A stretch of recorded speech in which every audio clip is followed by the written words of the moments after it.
On passe à l'exercice 2 qui va parler de rectangle, de triangle, donc de triangle rectangle, ce qui va nous amener très certainement, de prime abord, à utiliser le théorème de Pythagore et très certainement la trigonométrie.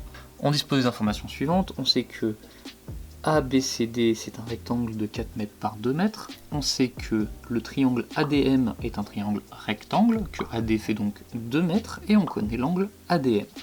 On nous demande de mesurer tout d'abord la longueur AM en disant qu'elle doit être égale à peu près à 3,46 mètres. Donc typiquement c'est le genre de question où on vous donne la réponse pour que vous puissiez continuer de faire les exos si jamais, mais surtout pour que vous puissiez être sûr de la véracité de votre résultat. Donc là typiquement j'ai un triangle rectangle, je sais que une longueur fait 2 mètres, je sais qu'un angle fait 60 degrés.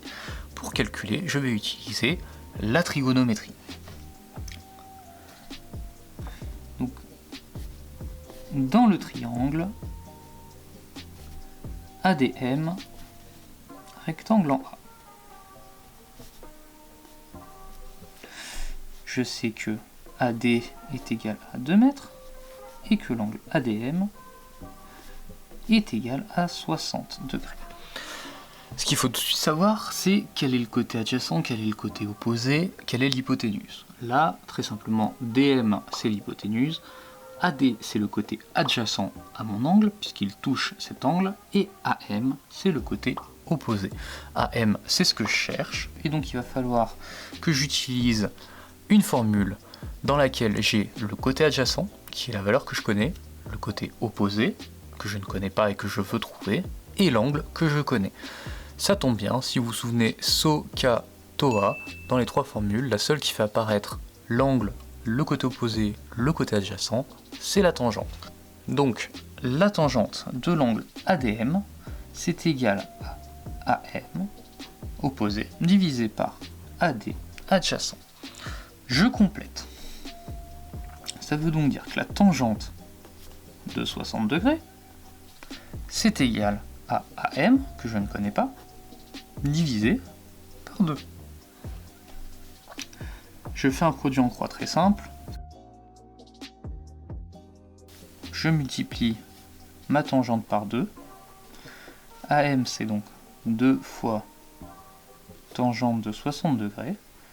Et ça, lorsque je le tape à la calculette, 2 fois trigonométrie, tangente de 60, je trouve 2 racines de 3, et ça, si je veux pas le résultat avec une racine, mais avec mes décimales, je retrouve bien 3,46.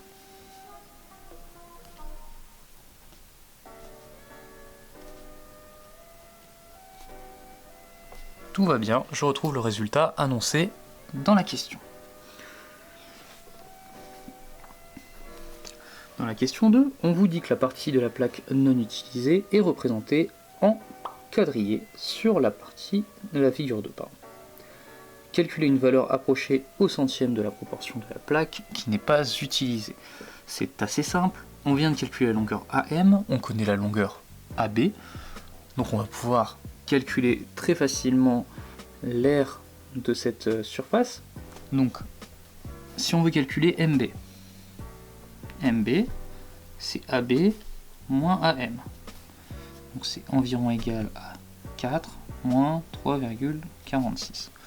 Ce qui est environ égal à 0,54 mètres. Maintenant, si je veux l'aire de MBCN, ça va être longueur fois largeur, ce qui donne 2 fois 0,54, ce qui est environ égal à 1,08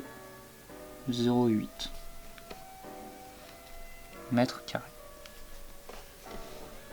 Pour que la superposition des triangles soit harmonieuse, Johanna veut que les trois triangles AMD, PNM et PBN soient semblables. On nous demande de prouver que c'est bien le cas. Alors pour ça, il va falloir calculer des angles. Si mes trois triangles ont au moins deux angles identiques, les trois triangles seront dits semblables. Donc je sais que ma référence c'est ADM, donc je dois avoir un angle droit et je dois avoir un angle qui fait 60 degrés. Ce qui veut dire que le troisième, en toute logique, fait 30 degrés puisque la somme des trois angles d'un triangle fait 180 degrés.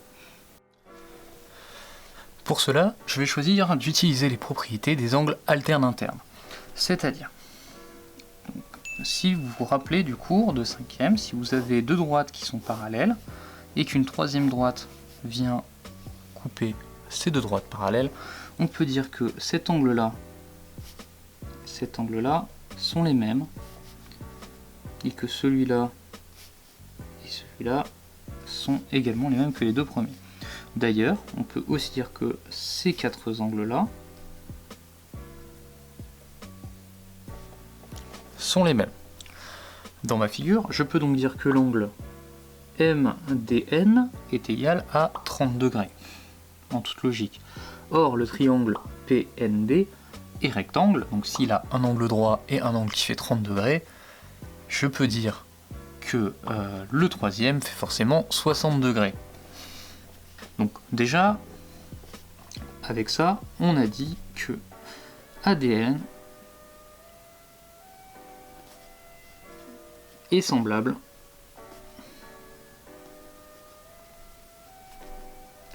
à PND.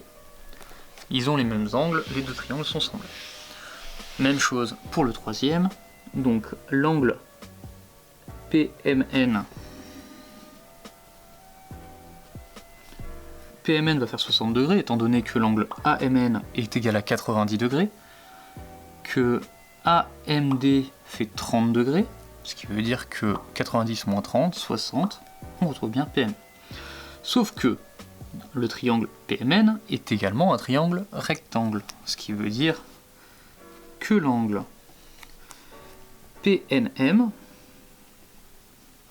est égal à 30 degrés, puisqu'il faut que la somme des trois angles soit égale à 180 degrés.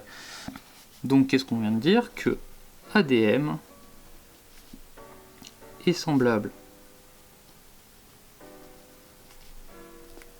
à PMN et à PND.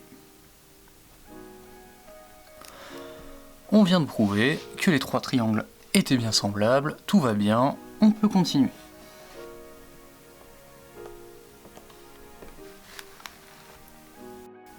Johanna aimerait que le coefficient d'agrandissement pour passer du triangle PND à AMD soit plus petit que 1,5. Est-ce le cas? Justifié. Pour calculer un coefficient d'agrandissement ou de réduction, il va falloir comparer deux longueurs que l'on peut comparer. Alors pour le triangle PDN, je ne connais pas grand chose, je connais juste la longueur ND, puisque ND c'est la même chose que AM, et on a prouvé précédemment que ça faisait à peu près 3,46 mètres.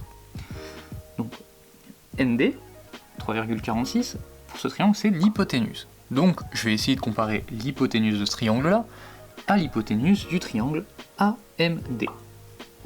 Cette hypoténuse-là, je ne l'ai pas calculée.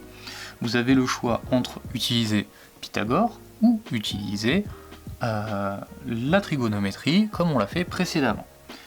Personnellement, je vais faire de la trigonométrie pour éviter de faire des valeurs approchées. Donc, on va calculer tout d'abord l'hypoténuse du triangle AMD, donc MD.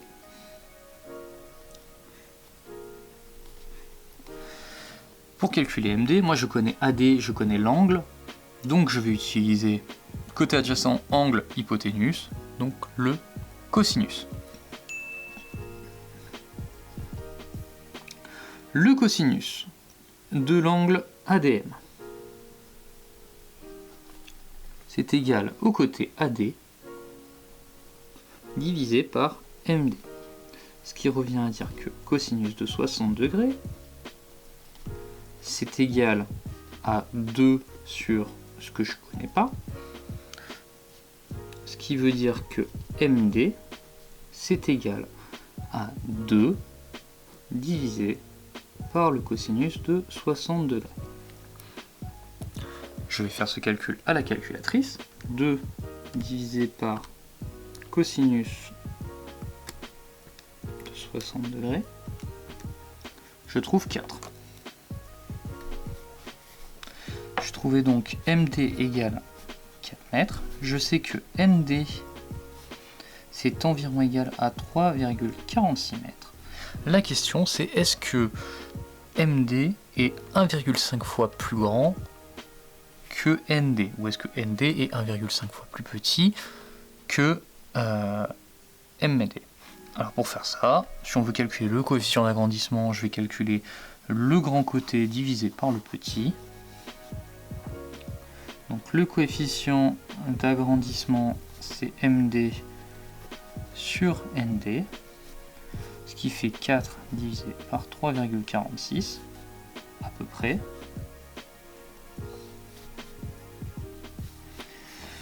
Et si je fais 4 divisé par 3,46, je trouve 1,15 environ, toujours. 1,16 même.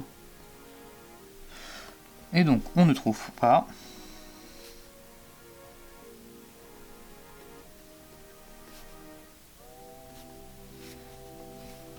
On trouve un coefficient